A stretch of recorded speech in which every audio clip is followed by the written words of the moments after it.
Good morning. Uh, Good morning to you too. My name is Syed Mahmood. Can you tell me your full name, please? Um, my name is Asif Adnan Anandu. Thank you. Can you tell me where you're from? I'm from Sylhet, Bangladesh. Thank you. That's fine. Now, in this first part, I'd like to ask you a few questions about yourself and your surroundings. Let's talk about the weather. How's the weather like in your country? Well, it's mostly sunny, and also it rains a lot here, and it's pretty humid, I would say, than many parts of the world. How many seasons So, does your country have? well, there are 6 seasons. And they are? They are, well, it's in Bengali. So, should I say? If you could describe them, please. Well, first of all, starts with spring, then summer, then monsoon, then autumn, then winter. Yes. Okay. What is your favorite season of the year? Well, I like winter most because it's colder and not too humid, and I don't like to perspire, so it makes me feel clean. Does the weather affect your state of mind? Definitely it does. For example, in summer, I feel irritated because, like I said, I don't like to perspire. So it's always like I would like to, feel fresh, and I always go to the bathroom to take a shower and feel fresh. Yes. So and in the rainy season mostly, I feel like wet, and it's sometimes humid then. I also perspire then, but you can't always, go to shower frequently Yes. because you might get cold. What do you So usually do on a hot summer day? in a hot summer day, I usually wake up pretty early and I take a shower and then I do my jobs and things. Then when I feel dirty again, like I told you before, I take another shower and it goes on the whole day. Okay. Yes. Now, let's talk about something else. Let's talk about tourism. What should a Okay. tourist see or do in your country? Well, our country is very green. I mean, I spoke with a lot of foreigners, and they all told me that your country is very green. I mean, probably in their countries they have some brown, some gray uh, in the nature, but we have mostly green, lush green spaces, places, forests. So that's what attracts them. So mostly forest areas, and also it's a river delta, so there are so many rivers there. And most of the people of the world have never seen rivers so large with such volumes of water in it.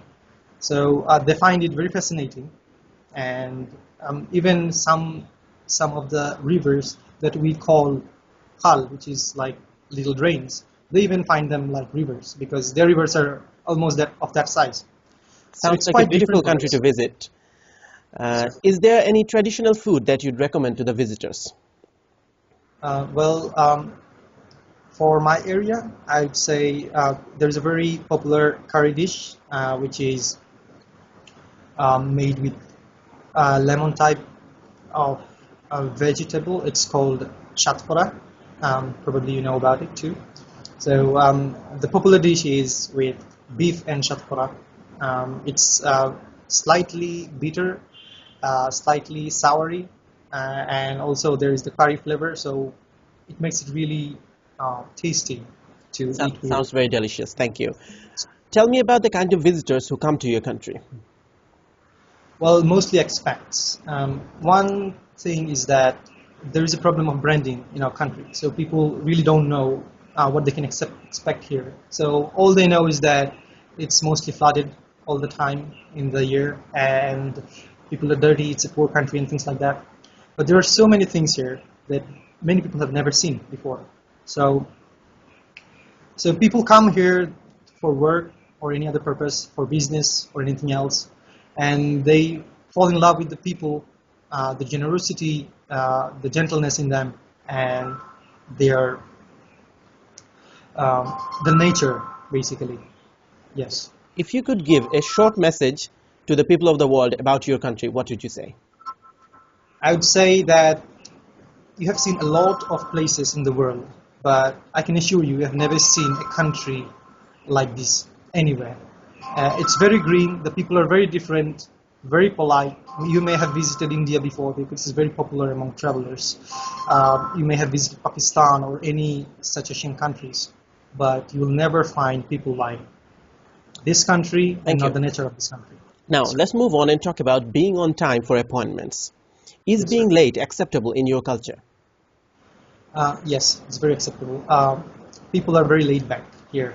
So if you tell them that you have to come at this time exactly, they'll be like, okay. So he told me like to come at 3 p.m.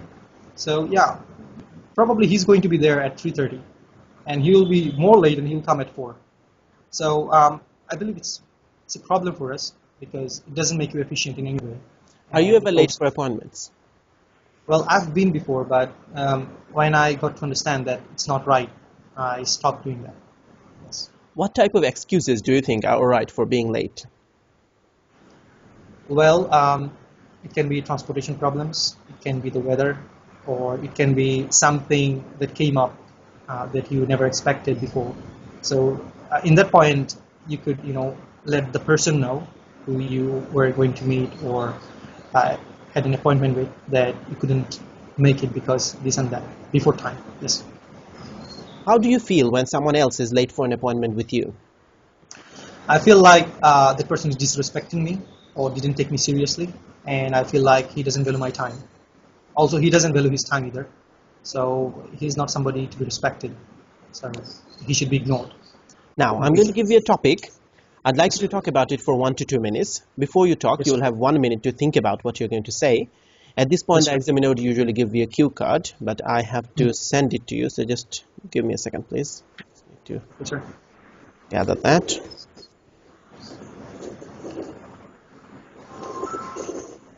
And in the meantime, probably you can sort your phone out as well. Thank you very much. You were hearing that. I'm sorry.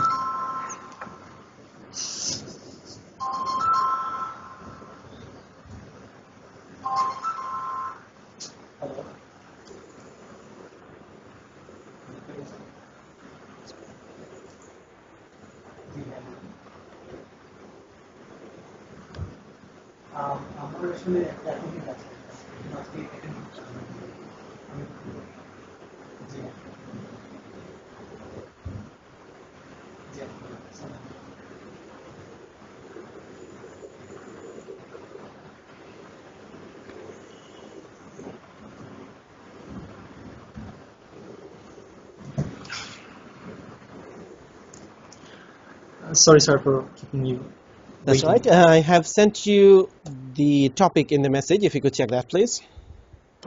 Yes, sure, sir. Yes, sir, I got it. Yeah, your 1 minute starts now. Thank you, sir.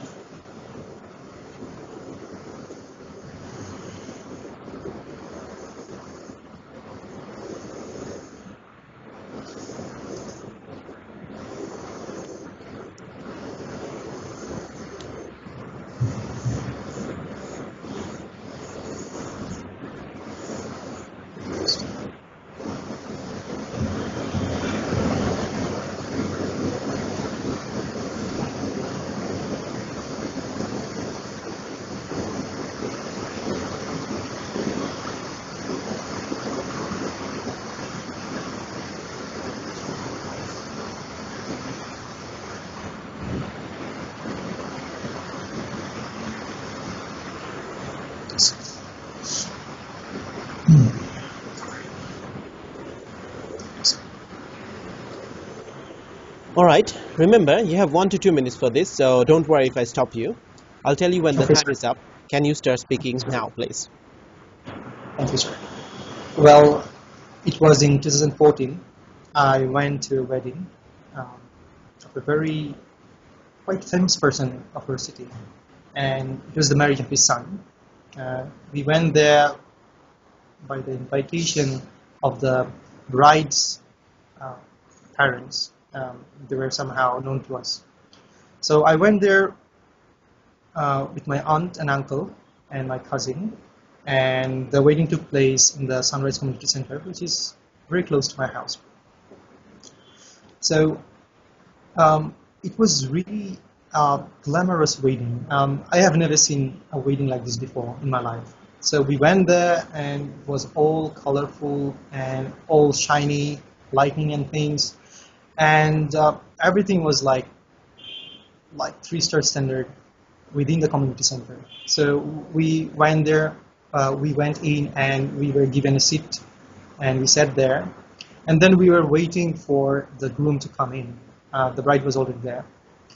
So in the meantime, there were like some popular singers singing in the ceremony. So we waited there for half an hour to 40 minutes. And then the guy came. So he came in a rickshaw. And he was driving it. It was there are some rickshaws which are automated. It's found here nowadays. Probably it's unknown to many people. But these are three-wheelers. And he came in riding it to the stage. And so he went there, and everybody was taking pictures because it's a peculiar scene. You seldom see it. And so we enjoyed it. There was music in the background. So he went onto the stage. There was a photo session then. And after some time, we were given food, but it was on a different floor. So we went to the first floor, and Thank we you. sat there for minutes. Now, Yes, we've been talking about a wedding. I'd like to discuss some more general questions related to marriages. Do you think marriages are important for the society? well, marriages are really important for the society because it's in our genetic coding that we should have a partner in our life. So whenever we become an adult, we get this feeling of finding somebody for us. So what happens that at that time, teenagers or the recent adults who just became adults, they try to have relationships with girls of their age or younger than them, and the girls are the same, and they go on doing something else which is not right ethically. So in this case, I believe that people who just became adults or like has enough ability to, take the responsibility of someone and lead a conjugal life, they should be given the chance to get married, regardless of their financial condition or Right. anything else. We have seen an increase in marriages ending in divorces in many countries. Why do you think that is? Um, Probably the intermixing of cultures. You see, now the world is dominated by countries which are not very much fond of marriage. They discourage um, uh, bearing of children or like giving birth to children more, and they encourage not to get married, to live together. Also, they don't care if you have extramarital relationships, anything. So it's like you don't have any laws um, keeping you out of doing things that are not ethical. So people tend to do these things. And we as people who are from conservative societies, we are influenced by the media. We watch their movies, we see newses, and we see like, okay, they're doing that, so why shouldn't we? And Right. even though they're doing that, they're What doing roles better. do men and Yes. women typically play in families in your country? Well, I would I'd like to say that in the past, mostly men took the responsibility, the financial responsibility of the family. They would work outside, they would do different jobs and bring in income, and the women would take care of the household. They would clean the house, raise children. If they were educated, they would teach their children and things like that. But nowadays, like I said, the intermixing of culture, it made it more possible for women to go out and work, and people don't see it negatively as they were used to see them before. Okay. So, yeah. How different is life in your generation from the lives of your parents or even grandparents? Um, well, my parents and my grandparents had a different time in their lives because at that time there were not much communication medias, there were not much entertainment and things. So there were mostly all the entertainments all the activities were based on families or the clans uh, they were part of. But nowadays we have communication tools, we have communication mediums, we have televisions, we have internet, we have portable mobile devices, so we can communicate with anybody else from any part of the world. Even we can have relationships with them, like long-distance relationships. And people seldom get married this way. So yeah, life is really different for both of us. I mean, like considering their position and our position. Yes. Thank you. That is the end of your speaking test. Thank you, sir. Thank you very much.